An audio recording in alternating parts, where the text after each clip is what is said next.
Assalamualaikum warahmatullahi wabarakatuh.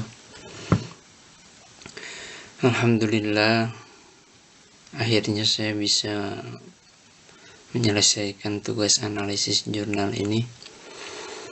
Bapak, Ibu, dosen yang saya hormati, berikut saya paparkan hasil analisis jurnal internasional yang berjudul Student Interaction and the Role of the Teacher in a State Virtual High School. What predict online learning satisfaction? Judul pada jurnal tersebut yaitu, jika diterjemahkan kurang lebih adalah interaksi siswa dan peran seorang guru di sekolah negeri yang secara virtual. Kemudian bagaimana prediksi atau prediksi kepuasan pembelajaran online. Jurnal ini diterbitkan tahun 2019. Yang penulisnya adalah Yining Zheng. Dia adalah asisten profesor di Tsinghua University Beijing, China. Dan penulis kedua adalah Qin Hixin dari Fakultas Pendidikan Universitas Hong Kong dan juga dari China. Latar belakang penelitian pada jurnal tersebut adalah ada sebagian sekolah di Amerika Serikat yang memang ada yang full daring dan kemudian ada yang tidak sepenuhnya daring. Jadi ada dua metode, yaitu metode tatap muka dan sebagiannya lagi adalah daring. Nah, penelitian ini dilakukan pada pendidikan K-12, artinya pada pembelajaran K-12 itu adalah pembelajaran bahasa dunia, atau siswa mempelajari bahasa-bahasa yang memang populer di dunia ini. Contohnya, karena penelitian ini dilakukan di Amerika Serikat, maka bahasa-bahasa yang dipelajari selain bahasa Inggris yaitu bahasa Jerman, bahasa Prancis, kemudian bahasa Jepang dan bahasa Arab dan bahasa-bahasa lainnya. Nah, dari sini peneliti tertarik untuk meneliti bagaimana interaksi antara siswa dengan guru, siswa dengan siswa, kemudian siswa dengan konten pembelajaran online tersebut.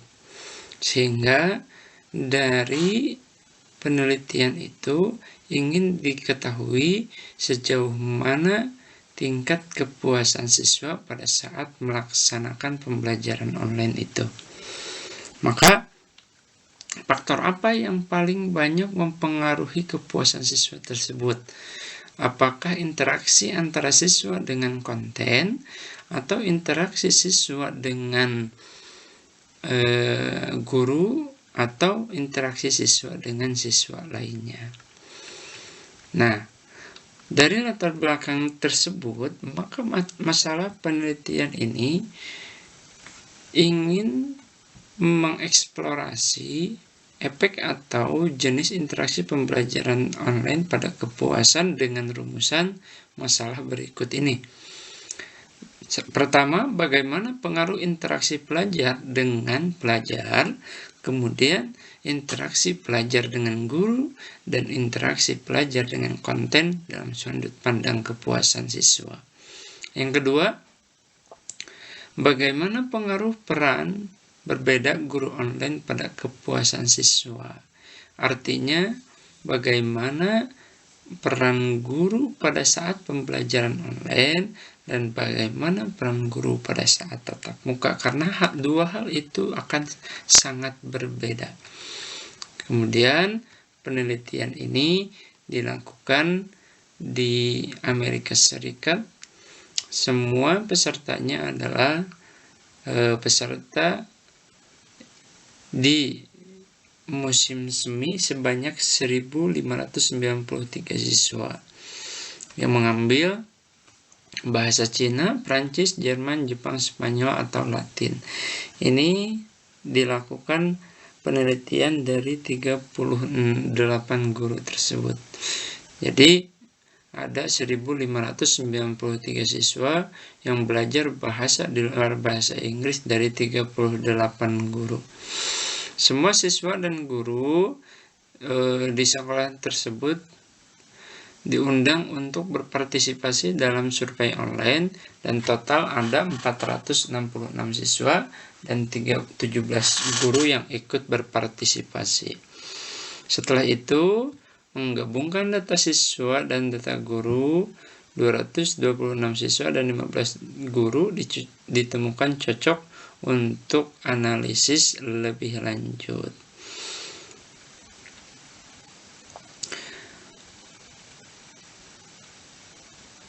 Kemudian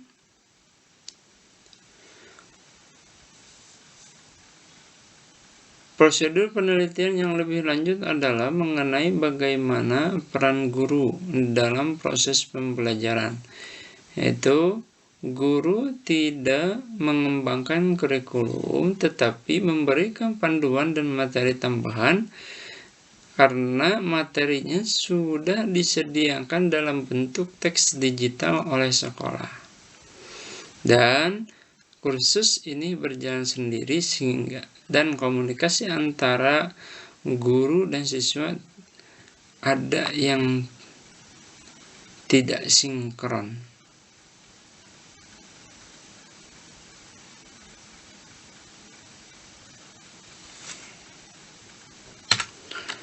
Hasil dari penelitian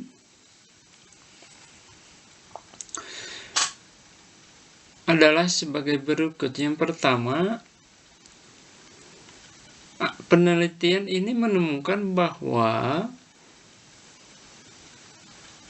adanya atau perlunya peningkatan pengalaman belajar yang berbasis konten untuk siswa. Dan yang kedua, harus menerapkan praktik manajerial dalam pengajaran virtual tersebut dengan cara yang lebih seimbang dan hati-hati.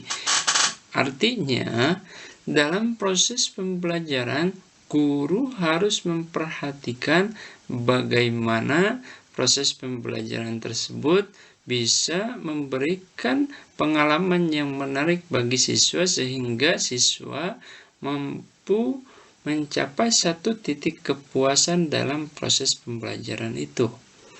Kemudian perlu mengingat pengaruh negatif manajerial guru yang diidentifikasi oleh peneliti di sini. Guru online harus menyeimbangkan dengan hati-hati antara waktu yang dihabiskan untuk praktek dan yang dihabiskan untuk manajerial. Ketiga, mengingat pentingnya interaksi yang ditunjukkan dalam proses pembelajaran online, maka peneliti menyarankan untuk peneliti selanjutnya memeriksa bagaimana dan sejauh mana praktik pengajaran khusus guru online pada proses pembelajaran K12 yang mempromosikan berbagai jenis interaksi. Bisa jadi interaksinya itu bisa lebih menarik siswa untuk belajar.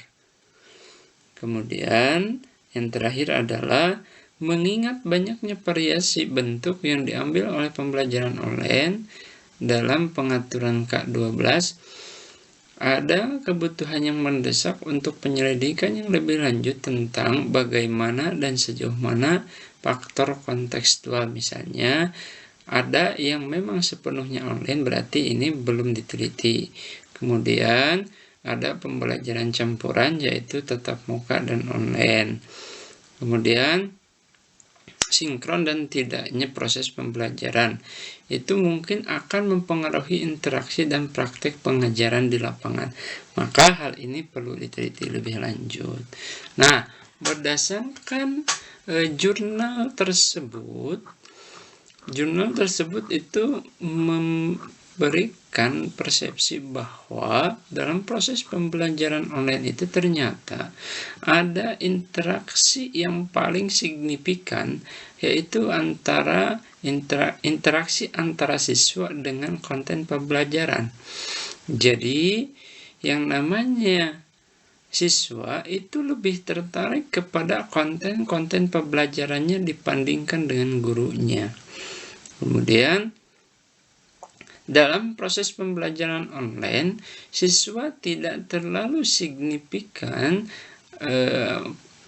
berinteraksi atau puas dalam berinteraksi dengan siswa-siswa lainnya. Nah, kemudian pada interaksi siswa dan guru, terdapat beberapa indikator yang melatar belakangi siswa itu merasa puas dengan gurunya. Yang pertama adalah dilatar belakangi oleh pendidikan gurunya, mumpuni atau tidak, kemudian linear atau tidak dengan yang diajarkan oleh guru tersebut. Kemudian lamanya guru dalam mengajar, artinya pengalaman guru tersebut waktu mengajar itu berapa tahun. Biasanya semakin lama guru mengajar itu, maka siswa akan menganggap bahwa gurunya tersebut mumpuni atau mempunyai kapasitas dalam melaksanakan pembelajaran. Kemudian siswa juga tertarik melihat lamanya guru tersebut mengajar secara daring. Kemudian yang terakhir adalah bagaimana kemampuan gurunya. Artinya pedagogis gurunya itu juga dilihat oleh siswa. Apakah guru tersebut mampu menguasai materi yang diberikan atau tidak. Biasanya kalau misalnya anak melihat guru itu mampu memberikan materi atau menguasai materi dengan luar biasa, maka anak itu akan sangat tertarik. Begitupun sebaliknya. Kalau misalnya gurunya tidak mampu atau tidak menguasai materi, maka biasanya siswanya kurang tertarik dan kurang terpuaskan dalam proses pembelajaran itu. Nah, mengingat kelas pembelajaran di SMA 2 Padalarang terbagi menjadi dua, yaitu kelas reguler dan kelas terbuka, maka pada kelas reguler ada proses pembelajaran tatap muka dan sebagian lagi daring. Sedangkan pada kelas terbuka, proses pembelajaran sepenuhnya dilakukan secara daring. Maka dari itu, pada saat membaca kesimpulan dari penelitian jurnal di atas, saya tertarik untuk melakukan penelitian sejauh mana tingkat kepuasan siswa SMA 2 Padalarang terbuka terhadap proses belajar yang sepenuhnya dilaksanakan secara daring. Kemudian, faktor apa sajakah yang mempengaruhi tingkat kepuasan siswa tersebut? Mungkin itu saja yang bisa disampaikan. Atas perhatiannya saya ucapkan terima kasih. Wal afu minkum. Wassalamualaikum warahmatullahi wabarakatuh.